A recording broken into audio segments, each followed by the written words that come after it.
ਆਪਾਂ topic discuss करना वा ये बेटा school point of view competition point of view numerical point of view article point of view सब तरह नाल इंपॉर्टेंट है। तो इस टॉपिक का नाम है डॉपलर्स इफेक्ट इन साउंड। तो डॉपलर साइंटिस्ट का नाम है। तो ये जो इफेक्ट है डॉपलर्स इफेक्ट,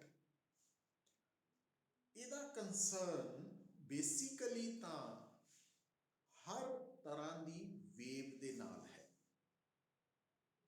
ਹਰ ਤਰ੍ਹਾਂ ਦੀ ਵੇਵ ਦਾ ਮਤਲਬ ਆ ਗਿਆ ਬੇਟਾ, ਚਾਹੇ ਉਹ ਮਕੈਨੀਕਲ ਵੇਵ ਹੈ ਤੇ ਚਾਹੇ ਉਹ ईएम वेव है, इलेक्ट्रोमैग्नेटिक वेव लाइक लाइट। तो जो डॉपलर्स इफेक्ट है वो मकैनिकल वेव साउंड ते ईएम वेव लाइट दोनों नाल रिलेटेड है। और थानू मैं गल जिहड़ी दसी हुई है, आपां जदों वेव मोशन स्टार्ट कीता सी तो उहदे विच बोलिया सी, लिखाया भी सी कि एक्चुअली जिहड़ियां ईएम वेव्स है उन्हां दे विच gamma rays, X rays, UV rays, light, infrared rays, then microwaves and radio waves. तो जिन्नियां भी ईएम वेव्स है उन्हां दे विच भी डॉपलर्स इफेक्ट एग्जिस्ट करदा वा। पर जिहड़ियां बेटा ईएम वेव्स है उन्हां दे नाल रिलेटेड डॉपलर्स इफेक्ट अलग है, उन्होंने मतलब कैलकुलेट करन दा फार्मूला अलग है, तो वो साडे सिलेबस का पार्ट नहीं है। बट जो डॉपलर्स इफेक्ट इन साउंड है,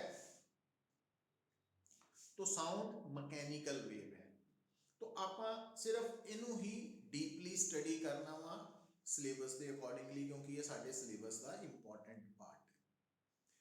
हुण तुहानू याद होएगा पुत्र, कल मैं तुहानू दस रहा सी कि हर साउंड दे नाल असी एक टर्म जोड़ते हैं जिन्हों कह दिंदे आ इंटेंसिटी ते दूजी फ्रीक्वेंसी।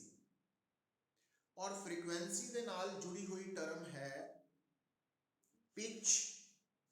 ठीक है, मतलब पिच ऑफ साउंड दा संबंध फ्रीक्वेंसी दे नाल है। ते साउंड दे नाल दूजी टर्म है जिन्हों तुसी कहते आ लाउडनेस। तो लाउडनेस का संबंध इंटेंसिटी दे नाल है। तो कल थानू मैं गल समझाई सी कि एक हुंदी है बेटा आवाज दे विच श्रिलनेस, तिखापन, जिद्दां कि कल दसिया सी लेडीज दी आवाज है या मच्छर जिहड़ा भिन भिनांदा साडे कंन कोल, वो तिखी जी आवाज है ना। तो ये high frequency high pitch voices हुंदियां, जिन्नी आवाज तिखी होएगी ओदी फ्रीक्वेंसी या पिच हाई होएगी, और जिन्नी आवाज मोटी होएगी वो असी ओदी फ्रीक्वेंसी लो या पिच लो होएगी। तो मेल वॉइस या फिर रोरिंग ऑफ लॉयन, ये सारा कुछ लो पिच दे विच आएगा, लो फ्रीक्वेंसी च आएगा। हुण बेटा अगर तुसी डॉपलर्स इफेक्ट इन साउंड के कंसैप्ट नूं समझना चाहते हैं तो उहदे लई साडे कोल एक है सोर्स ऑफ साउंड और दूसरा है लिसनर या ऑब्जर्वर या डिटेक्टर। तो आप ये वर्ड्स यूज कर सकते हैं, बट प्रेफरेबली असी लिसनर वर्ड यूज करांगे। हुण बेटा जिद्दां कि मान लो, हुण गल नूं समझण लई अलग अलग तरीके नाल मैं तुहानूं समझा रहा कि मान लो तुसी एक जगह ते खड़े हैं और थोड़ी तरफ एक एंबूलेंस सायरन करती हुई आ रही है। तो बेटा अगर तुसी थोड़ा जिहा ध्यान नाल ऑब्जर्व करो तो तुसी की महसूस करोगे कि तुसी इत्थे लिसनर हो गए ते वो जिहड़ी सायरन करती हुई एंबूलेंस है वो है सोर्स ऑफ साउंड। जदों वो एंबूलेंस थोड़ी तरफ आ रही है मतलब सोर्स ऑफ साउंड और लिसनर दे विच डिस्टेंस दूरी घट रही है, थोड़ी तरफ आ रही है, तो तुसी की ऑब्जर्व करोगे पुत्र कि जेड़ी आवाज थानू हाँ जी बेटा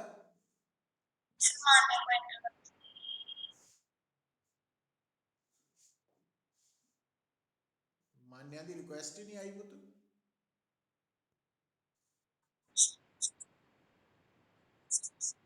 हम्म,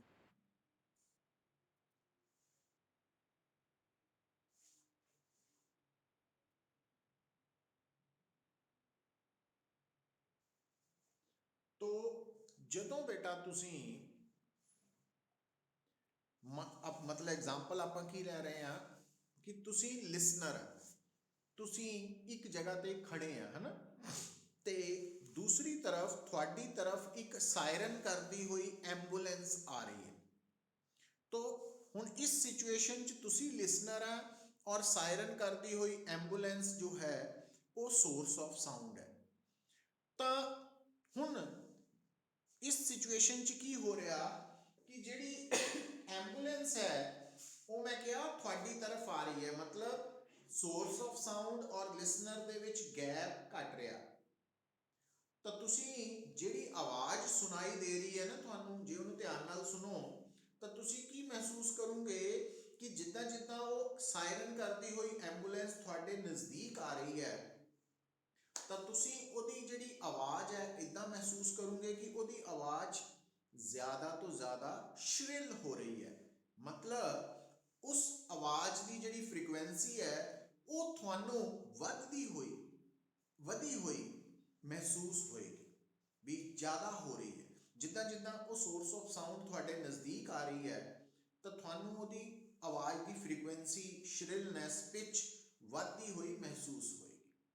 और जिद्दां ही वो थानू क्रॉस करके थोड़े तो दूर जाना शुरू होएगी तो जदों थोड़े तो दूर जा रही है मतलब लिसनर ते सोर्स दे विच गैप वध रहा दूरी वध रही है तो तुसी नोट करोगे कि थानू ओदी जिहड़ी आवाज़ है ओदी जिहड़ी श्रिलनेस है वो घटदी हुई महसूस होएगी। ओदी जिहड़ी फ्रीक्वेंसी है पिच है वो डिक्रीज होंदी हुई घटदी हुई महसूस होएगी। तो बेटा गल की है कि हुण इस पूरी गल नूं मैं दोबारा दस रहा देखो हुण मैं तुहानूं ये गल समझाउण लई एग्जाम्पल किहड़ी लई है कि तुसी लिसनर रेस्ट ते हैं ते जिहड़ी एंबूलेंस है सोर्स वो थोड़ी तरफ आ रही है। बट इहदा उल्ट करके भी देख सकते हैं कि मान लो सोर्स रेस्ट ते है ते जिहड़ा लिसनर है वो सोर्स की तरफ जा रहा है। मतलब सड़क के किनारे एक एंबूलेंस सायरन कर रही है और तुसी अपनी गड्डी दे विच उस एंबूलेंस के कोल जा रहे हैं तो उस केस च भी थानू की महसूस होएगा कि वो जिहड़ी आवाज़ है जिहड़ी थानू सायरन की आवाज़ आ रही है तो ओदी फ्रीक्वेंसी वधी हुई महसूस होएगी। जिन्नी ओदी एक्चुअल फ्रीक्वेंसी है ਉਹਦੇ ਨਾਲੋਂ ज़्यादा महसूस होएगी। ਤੇ ਜੇ ਤੁਸੀਂ ਉਸ ਸਾਇਰਨ ਕਰਦੀ ਹੋਈ ਐਂਬੂਲੈਂਸ ਨੂੰ ਕ੍ਰਾਸ ਕਰਕੇ ਦੂਰ ਜਾ ਰਹੇ ਆ ਤਾਂ ਤੁਹਾਨੂੰ ਉਸ ਐਂਬੂਲੈਂਸ ਦੀ ਸਾਇਰਨ ਦੀ ਆਵਾਜ਼ ਜਿਹੜੀ ਹੈ ਉਹਦੀ ਫ੍ਰੀਕੁਐਂਸੀ ਘਟੀ ਹੋਈ महसूस होएगी। तो मतलब कहने का की है हम एक गल का ध्यान रखना पुत्र है ना, ये सारी गल मैं दोबारा फिर रिपीट करन लगा वा करांगा भी बट हुंदा की है कि डॉपलर इफेक्ट ਨੂੰ ਸਮਝਣ ਲਈ ਤੁਸੀਂ ਦਿਮਾਗ 'ਚ ਰੱਖਣਾ ਕਿ ਇਹਦੇ ਵਿੱਚ ਇੱਕ ਲਿਸਨਰ ਹੋਏਗਾ ਔਰ ਇੱਕ ਸੋਰਸ ਹੋਏਗੀ ਸੋਰਸ ਆਫ ਸਾਊਂਡ ਕਿਉਂਕਿ ਅਸੀਂ ਡॉपलर ਇਫੈਕਟ ਇਨ ਸਾਊਂਡ ਦੀ ਗੱਲ ਕਰ ਰਹੇ। ਹੁਣ ਬੇਟਾ ਜਿਹੜੀ ਸੋਰਸ ਆਫ ਸਾਊਂਡ ਹੈ ਤੇ ਜਿਹੜਾ ਲਿਸਨਰ ਹੈ, ਇਹ ਦੋਨੋਂ ਹੋਣਗੇ, ਉਹ ਦੋਨੋਂ ਵੀ ਮੋਸ਼ਨ 'ਚ ਹੋ ਸਕਦੇ ਆ। ਮਤਲਬ ਅਲੱਗ-ਅਲੱਗ ਸਿਚੁਏਸ਼ਨਸ ਆ ਸਕਦੀਆਂ ਵਾ ਕਿ ਕਿਸੇ ਸਿਚੁਏਸ਼ਨ 'ਚ ਹੋ ਸਕਦਾ ਲਿਸਨਰ ਰੈਸਟ ਤੇ ਹੋਏ, ਸੋਰਸ ਮੋਸ਼ਨ 'ਚ ਹੋਏ, ਕਿਸੇ ਸਿਚੁਏਸ਼ਨ 'ਚ ਸੋਰਸ ਰੈਸਟ ਤੇ ਹੋਏ, ਲਿਸਨਰ ਮੋਸ਼ਨ 'ਚ ਹੋਏ, ਕਿਸੇ ਸਿਚੁਏਸ਼ਨ 'ਚ ਦੋਨੋਂ ਹੀ ਮੋਸ਼ਨ 'ਚ ਹੋਣ।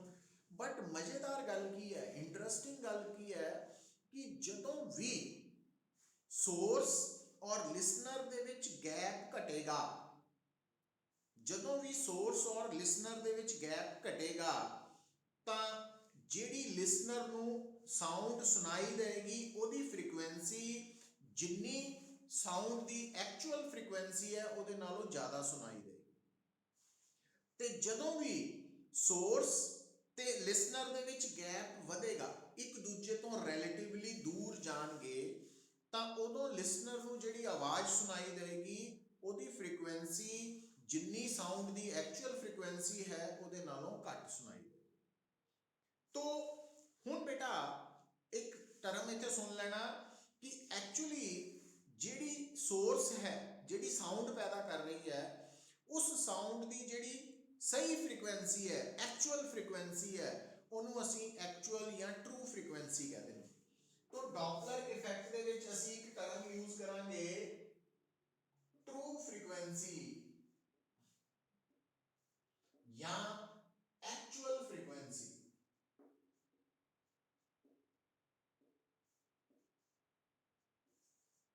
New note. और दूसरी टर्म यूज करांगे apparent frequency.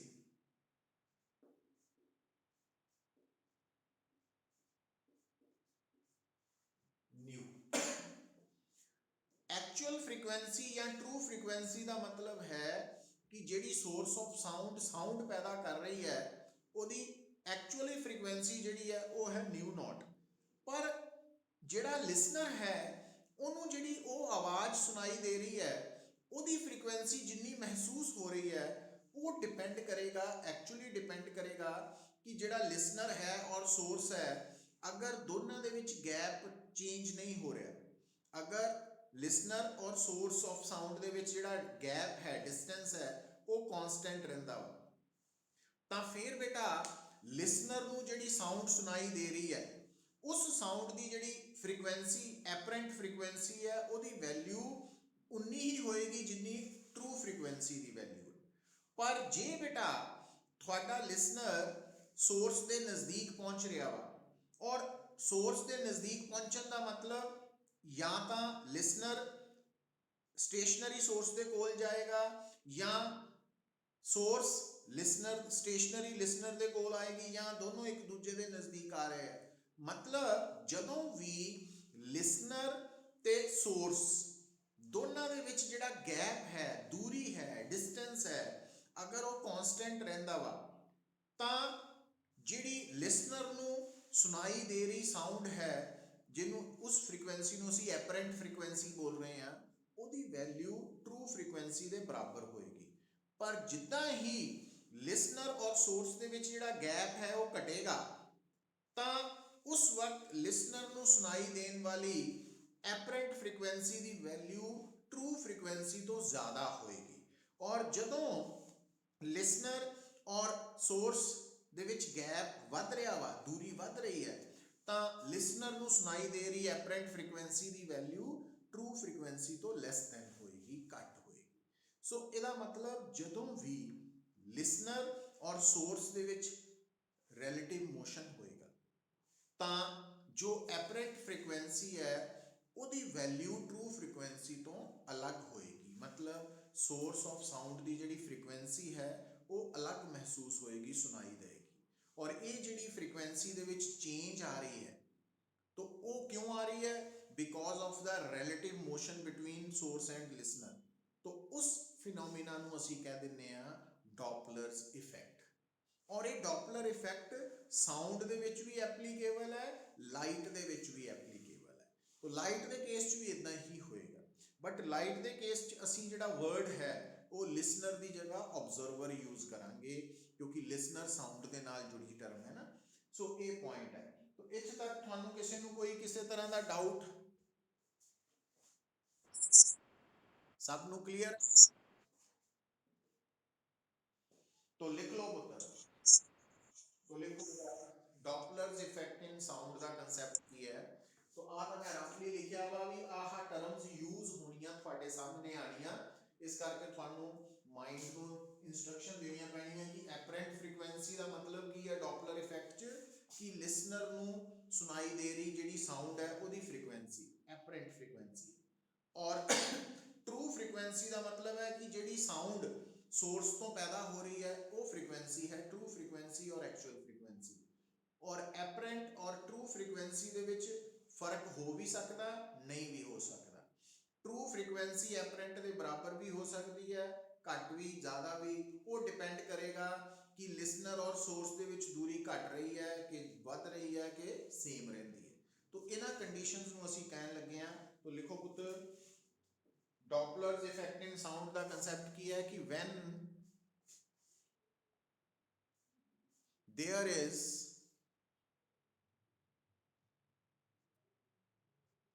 relative motion between the source and the listener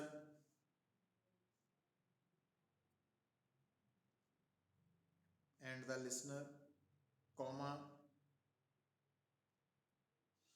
apparent frequency of sound wave is changed, apparent frequency of sound wave is changed।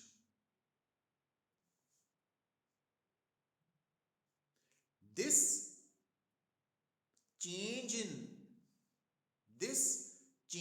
in apparent frequency of sound due to relative motion between source and listener, this change in apparent frequency of sound due to relative motion between source and listener is called Doppler's effect in sound। Doppler's effect in sound। अगली line आ जियो बेटा, last means कितने तक लिखे?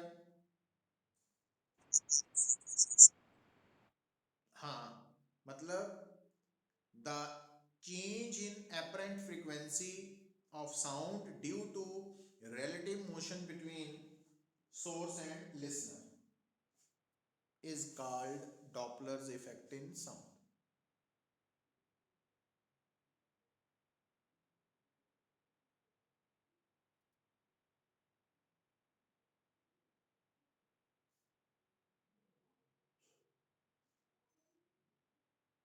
लिख लिया?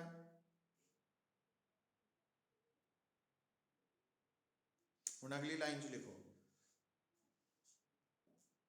when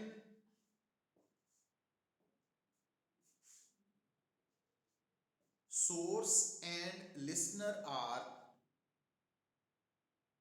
when both source and listener are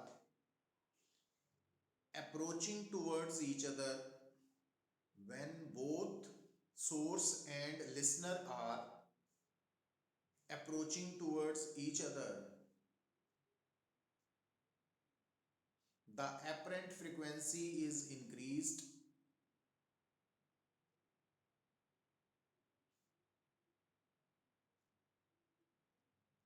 and it is called blue shift, and it is called blue shift।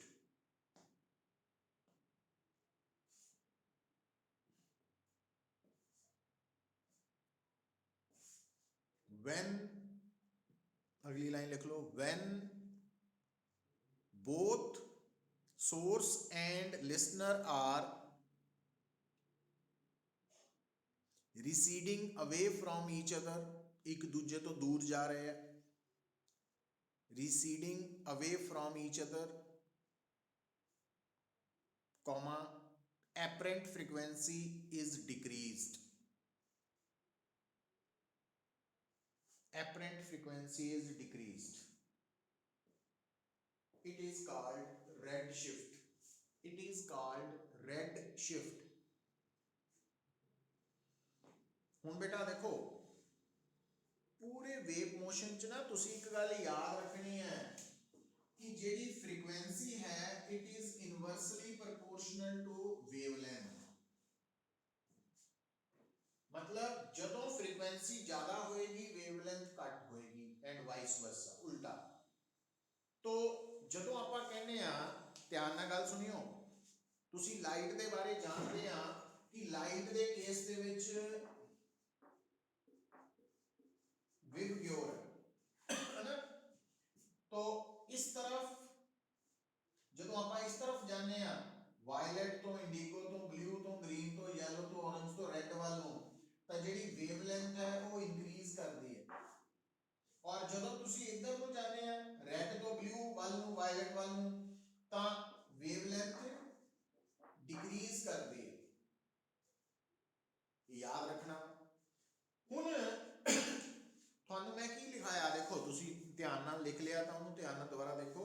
ਮੈਂ ਲਿਖਾਇਆ ਕਿ ਅਗਰ ਸੋਰਸ ਤੇ ਲਿਸਨਰ ਇੱਕ ਦੂਜੇ ਦੇ ਨਜ਼ਦੀਕ ਆ ਰਹੇ ਆ ਅਪਰੋਚਿੰਗ ਟੁਵਰਡਸ ਈਚ ਅਦਰ ਤਾਂ ਐਪਰੈਂਟ ਫ੍ਰੀਕੁਐਂਸੀ ਵਧੇਗੀ ਜ਼ਿਆਦਾ ਹੋਏਗੀ। ਔਰ ਜਦੋਂ ਫ੍ਰੀਕੁਐਂਸੀ ਜ਼ਿਆਦਾ ਹੋਏਗੀ ਤਾਂ ਵੇਵਲੈਂਥ ਘੱਟ ਹੋਏਗੀ। ਔਰ ਵੇਵਲੈਂਥ ਘੱਟ ਦਾ ਮਤਲਬ ब्लू वालू होएगी ब्लू शिफ्ट। तो फिर मैं लिखाया कि अगर सोर्स ते लिसनर एक दूजे तो दूर जा रहे हैं तो एपरेंट फ्रीक्वेंसी घटेगी है ना। तो फ्रीक्वेंसी घटेगी मतलब वेवलेंथ बढ़ेगी। तो वेवलेंथ इंक्रीज किधर को होती है रेड वालू इसी करके मैं लिखाया रेड शिफ्ट। समझ आई है गल।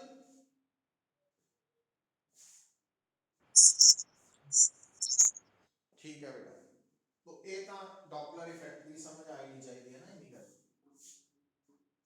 हुण देखो हुण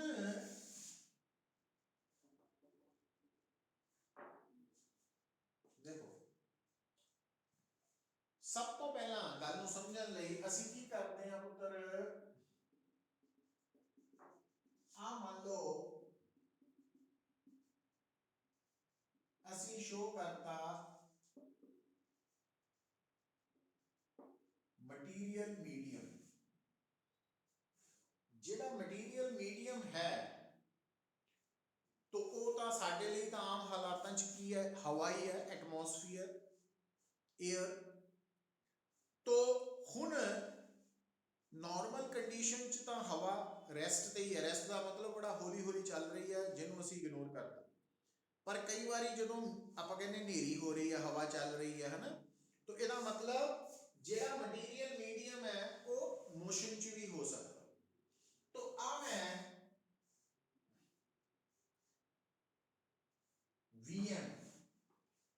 VM ਦਾ ਮਤਲਬ ਤੁਹਾਡੇ ਸਾਹਮਣੇ ਕੀ ਹੈ ਕਿ ਮਟੀਰੀਅਲ ਮੀਡੀਅਮ ਦੀ ਵੈਲੋਸਿਟੀ ਜਿਹੜੀ ਕਿ ਆਮ ਹਾਲਤਾਂ ਦੇ ਵਿੱਚ ਰੈਸਟ ਤੇ ਹੀ ਹੋਣੀ ਹੈ।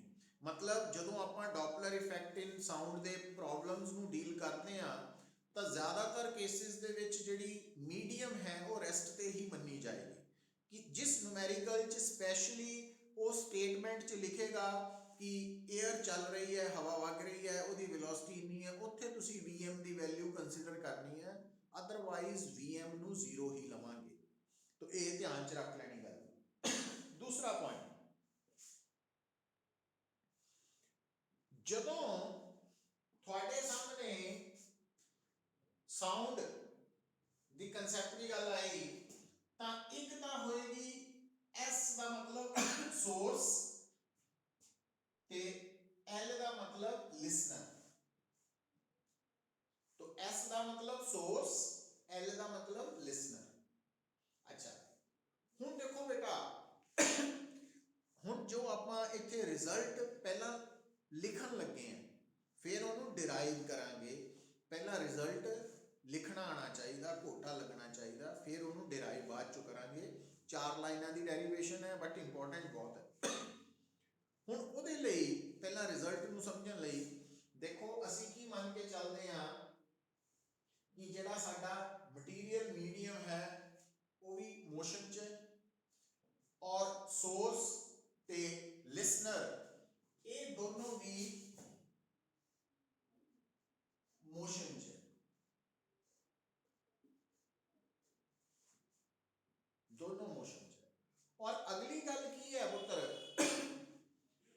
ਅਸੀਂ ਅਸੀਂ जो इत्थे चाहे मीडियम की वेलोसिटी है, चाहे लिसनर की, चाहे सोर्स की, ये सारियां वेलोसिटीज सेम डायरेक्शन च मनिया।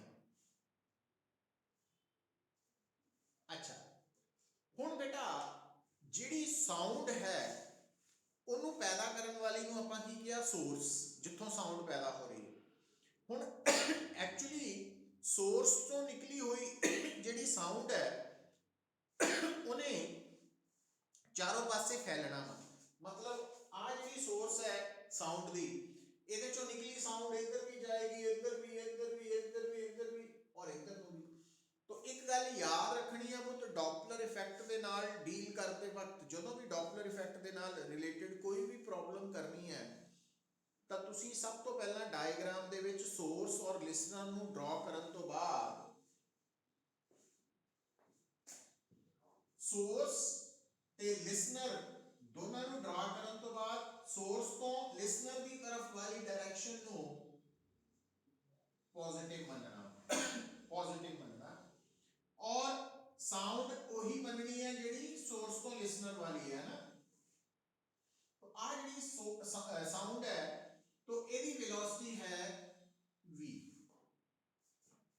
इस करके हुण तुसीं की करना, vm का मतलब है मटीरियल मीडियम की वेलोसिटी, vl का मतलब है लिसनर की वेलोसिटी, vs का मतलब है सोर्स की वेलोसिटी और कल्ले v का मतलब है साउंड की वेलोसिटी, वेलोसिटी ऑफ साउंड। हुण पुत्र हुण जदों असीं ये सारा कुछ लिख लिया तां तुहानूं दस्सिया सीगा कि डॉपलर इफेक्ट दे विच एक हुंदी है ट्रू फ्रीक्वेंसी, ट्रू फ्रीक्वेंसी जिन्हों असीं एक्चुअल फ्रीक्वेंसी भी बोलना, और दूसरा है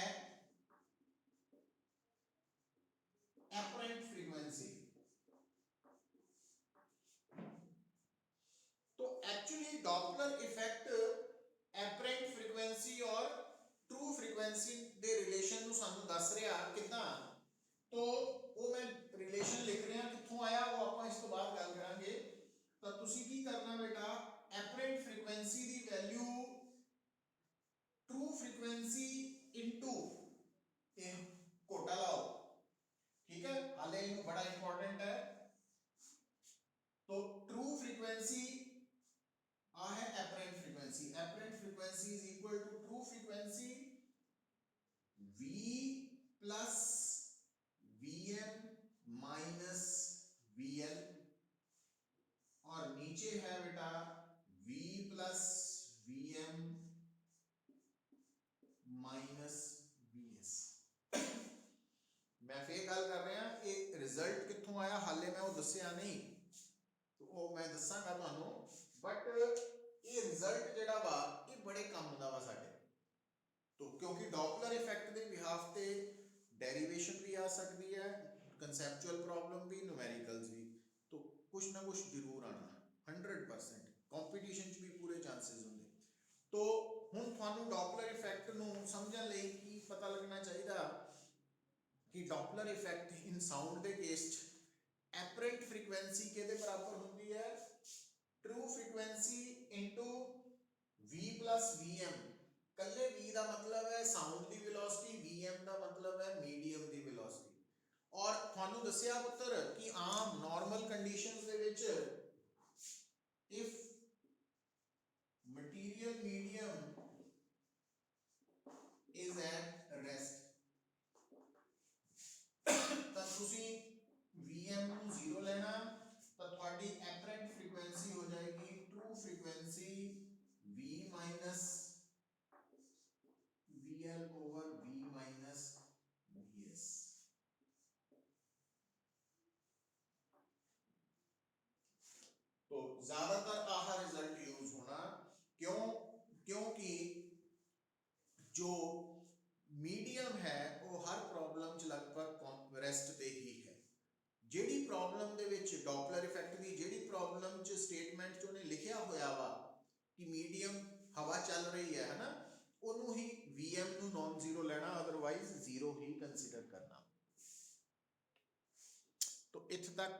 ਕ੍ਰੈਮਿੰਗ ਹੋ ਜਾਏਗੀ ਤੁਹਾਡੀ।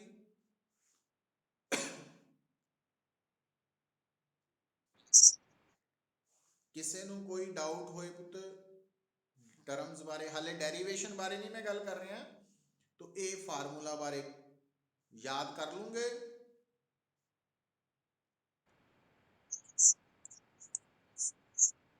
ਹਨਾ, ਕੋਈ ਮੁਸ਼ਕਿਲ ਨਹੀਂ ਹੋਣੀ ਚਾਹੀਦੀ, ਬੜੇ ਕੰਮ ਦਾ ਵਾ। ਅੱਛਾ, ਹੁਣ ਜਦੋਂ ਤੁਹਾਨੂੰ ਇਹ ਫਾਰਮੂਲਾ ਯਾਦ ਹੋ ਜਾਏਗਾ ਬੇਟਾ,